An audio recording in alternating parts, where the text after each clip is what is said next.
Hey guys, welcome back.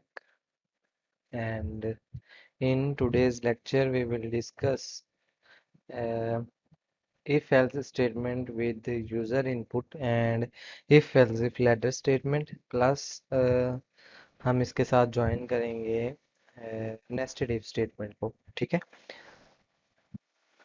तो हम यही अपना प्रीवियस जो प्रोजेक्ट है वही ओपन कर लेते हैं।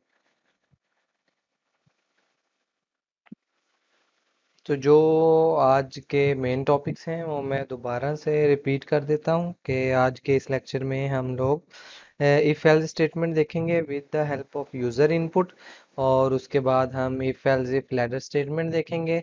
देन हम लोग जो नेस्टेड इफ है उसको इम्प्लीमेंट करेंगे। ठीक है, तो सबसे पहले जो है हम देख लेते हैं कि if else if sorry if else जो है हम लोगों के पास यूज़र इनपुट की मदद से किस तरीके से करेंगे। सपोज करते हैं ये वाली जो एग्जांपल है इसी को एडिट कर लेते हैं कि मेरे पास ये एक वेरिएबल है और मैं इसमें यूज़र से एक वैल्यू डिमांड करता हूँ।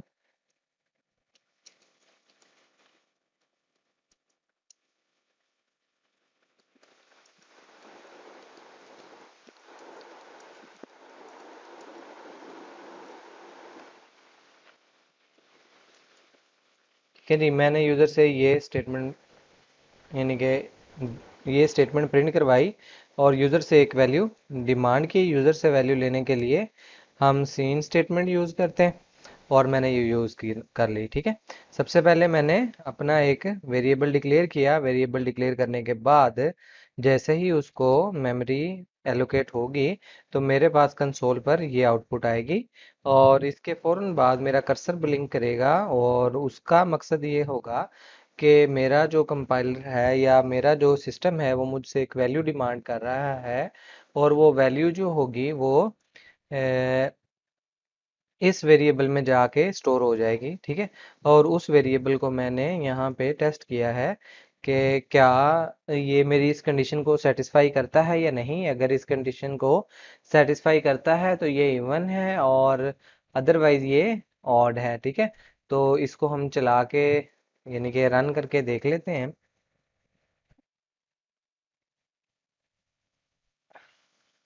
तो ये हो गया जी रन। ठीक है जी, ये देखें ये मेरे पास आउटपुट आई, ये मेरा कर्सर ब्लिंक कर रहा है और यहाँ पर हम इसको दे देते हैं 8 और ये मुझे बता रहा है it is an even number, कि आपने जो नंबर एंटर किया है वो एक इवन नंबर है। और इसी को अगर हम दोबारा से एग्जीक्यूट करें और एग्जीक्यूट करने के बाद अगर हम इसको दे देते हैं 7 फिर चेक करें तो अब ये कह रहा है it is an odd number, कि आपने जो नंबर एंटर किया है वो एक ऑड नंबर है। ठीक है, तो ये कुछ स्टूडेंट्स की रिक्वेस्ट आई थी कि जो इफ़ एल्स स्टेटमेंट है इसको अगर हम यूज़र की इनपुट की मदद से करना चाहें तो हम किस तरीके से करेंगे। तो उसको करने का तरीका ये है। ठीक है, तो अब हम मूव करते हैं जी इफ़ एल्स इफ़ जो स्टेटमेंट थी हम लोगों के पास लैडर स्टेटमेंट उसकी तरफ, वो क्या है। ठीक है, if else if ladder statement में हम लोगों के पास मल्टीपल जो इफ स्टेटमेंट्स हैं वो होती हैं और जो एल्स है वो ऑप्शनल होता है हमेशा ही, जैसे कि इस केस में है। यहाँ पर भी एल्स ऑप्शनल है ये, लेकिन ये सिचुएशन टू सिचुएशन वेरी करता है। अगर तो आपको रिक्वायरमेंट्स इस तरह की गिवन हो जिसमें आपने कंडीशन के अगेंस्ट भी कोई जो है ऑपरेशन परफॉर्म करना हो तो आप लोग एल्स यूज करते हैं, अदरवाइज एल्स ऑप्शनल होता है। इफ एल्स इफ जो लेटर स्टेटमेंट है उसमें मल्टीपल इफ के ब्लॉक होंगे हम लोगों के पास। ठीक है, और लेकिन उनमें से एक ही हमेशा एग्जीक्यूट होता है, जो कंडीशन सेटिस्फाई होगी वो ब्लॉक जो है वो एग्जीक्यूट हो जाएगा और जो रिमेनिंग है वो हम लोग छोड़ देते हैं। हम लोग नहीं, वो कंपाइलर छोड़ देता है, उन कंडीशंस को टेस्ट नहीं करता। ठीक है, और अगर कोई भी कंडीशन सेटिस्फाई नहीं होती तो फिर जो एल्स वाला ब्लॉक है वो एग्जीक्यूट हो जाता है। ठीक है, इफ एल्स इफ स्टेटमेंट की बात कर रहे हैं तो ये इफ एल्स है। अगर हमने इसको एल्स इफ में कन्वर्ट करना है तो हम इस तरह से कर सकते हैं। और जो कंडीशन होती है वो हमेशा ही इफ के बाद आती है, एल्स के साथ कभी भी कंडीशन नहीं आएगी। तो ये जो पैरेंथेसिस हैं आपको हमेशा इफ के साथ नजर आएंगी, ठीक है। तो आप एल्स अकेले के साथ कभी भी कंडीशन नहीं लगा सकते या एक्सप्रेशन नहीं लिख सकते। या एल्स इफ के दरमियान में भी आप ये वाला काम नहीं कर सकते। इफ के बाद ही हमेशा कंडीशन आएगी, और यानी कि इफ के साथ ही आएगी। तो हम एक सिंपल सा सिनेरियो ले लेते हैं जिसमें हमने यूज़र का ग्रेड चेक करना है कि क्या ग्रेड है स्टूडेंट का, ठीक है। तो हम एक छोटी सी एग्जांपल लेते हैं। ये मैंने कोड को कर दिया रिमूव, ठीक है। और यहाँ पे हम इसको चेंज कर देते हैं टू चेक ग्रेड, ठीक है जी। यूजर से मैंने एक नंबर मांगा, एक वैल्यू मांगी, ताकि उस वैल्यू की मदद से हम ग्रेड का पता लगा सकें। और ग्रेड के लिए हम यहाँ पे क्या करते हैं जी, इफ स्टेटमेंट यूज करेंगे। और अगर तो जो मेरा नंबर है वो लेस देन ज़ीरो है, या वो ग्रेटर देन 100 है, तो हम कहेंगे कि जी जो नंबर है वो सही नहीं है, ठीक है। बिकॉज जब भी हम ग्रेड की बात करते हैं तो हम मार्क्स की बात करते हैं, और मार्क्स कभी भी less than 0 and greater than 100 नहीं हो सकते।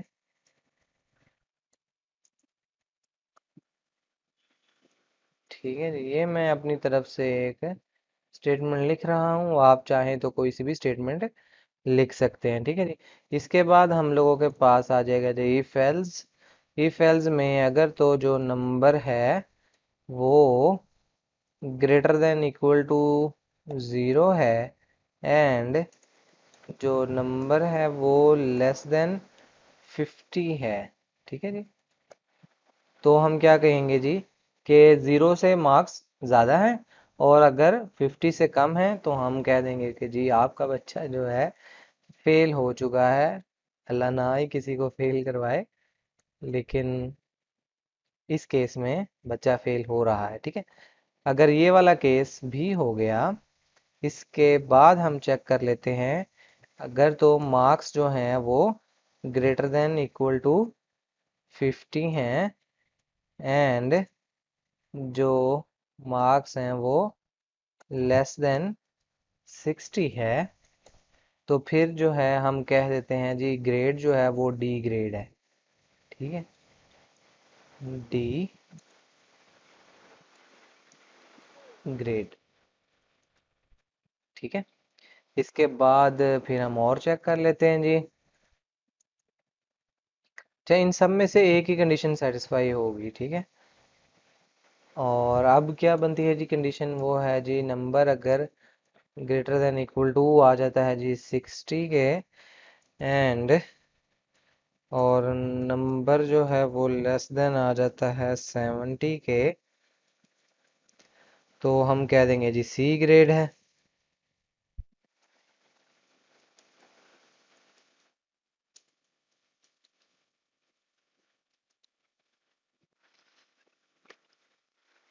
ठीक है जी। और इसके बाद फिर से हम लोग एल्स इफ स्टेटमेंट लगाते हैं जी।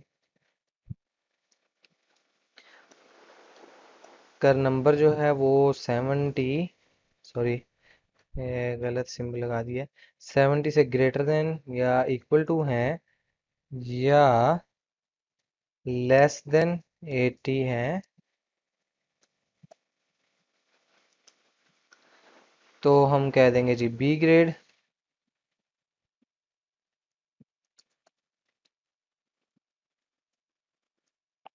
ठीक है जी।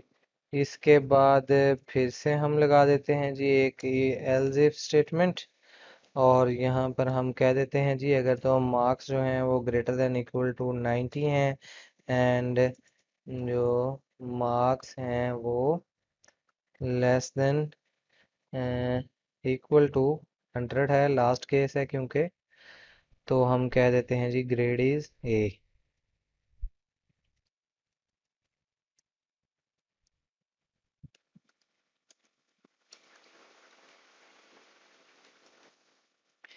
ये आ गया जी। और सबसे लास्ट पे हम्म, ये क्या किया, लेस देन 80, सॉरी हम एक जो था वो मिस कर गए, और वो मिस क्या कर गए, हम ये मिस कर गए 90, ए ग्रेड।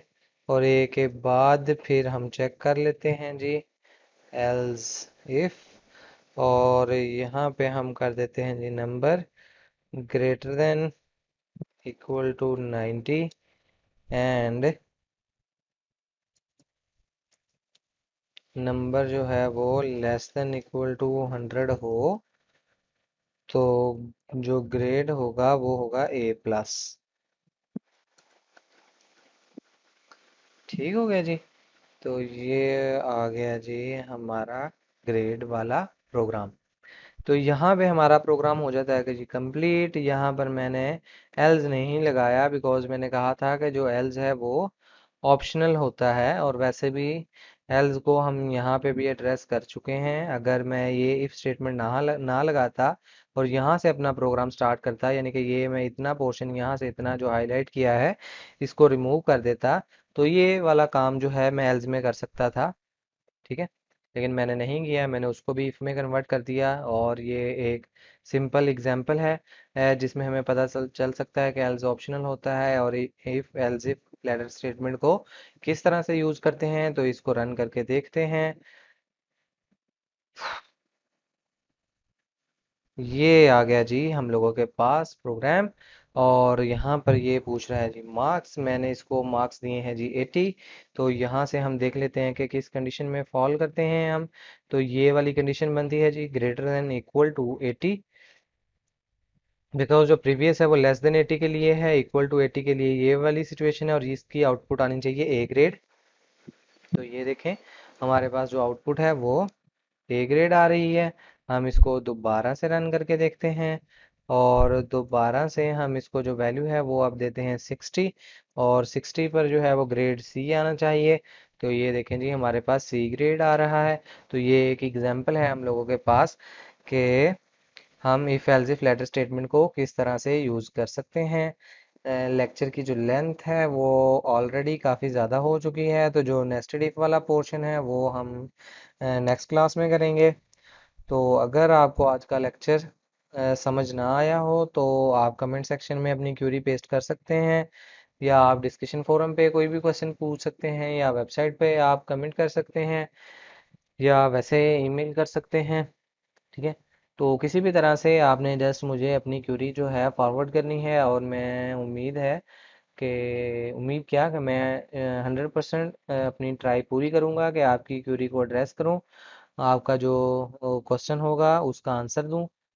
तो मिलते हैं नेक्स्ट क्लास में, टिल देन बाय।